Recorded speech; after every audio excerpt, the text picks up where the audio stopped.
Es domāju, ka Latvijā ir problēma ar to, ka negrib vecs cilvēks redzēt un kā arī precīzi teica, man liekas, Evija, kad vecs varbūt arī 30 gadīgs. Cilvēks var novecot prātā ļoti ātri. Cilvēks iespiež sevi stūrītī, ja, un psiholoģiski emocionāli vairs negrib neko savā dzīvē, viņš ir vecs. Viena no lietām, ko arī darba devējs, un es arī esmu darba devējs, un es negribu redzēt cilvēkus, kas negrib vairs neko. Kuriem nav sapņi, kuriem negribās kaut ko darīt. Man ir ļoti grūti pierunāt cilvēku strādāt un ar atdevi, lai viņš pats gūst prieku. Ja viņš saka, ka viņš te atnāca tikai algu no tā. Tas ir, es domāju, ka vecums arī to pašu prezentē.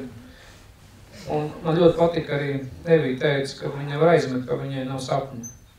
Es viņu saprotu. Ja tev nav sapņu, tad nav iespējams dzīvot. Autori, kurai teikšu milzīgi paldies vēlreiz par filmu, meklēt tos cilvēkus, kuram tas bērns iekšējais joprojām ir dzīves.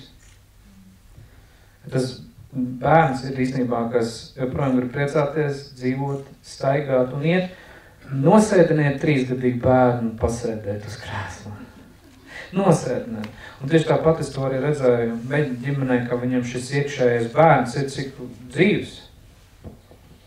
Un viena no tām nozīmīgām lietām, ko es arī gribu priekš autorijas iedot no sevis, tad, kad jūs iekšējais bērns sāk met nost, un mums ir brīži, kad viņš vairs negrib nākt ārā un rotaļāties, uzdodat vienu jautājumu savu.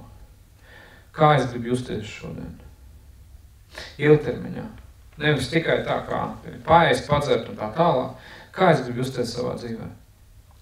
Uzdodat to jautājumu sev biežāk. Tad, kad viss ir slikti, un kad vairs negribās nekur iet, uzdodat savu jautājumu, kā es gribu justies savā dzīvē.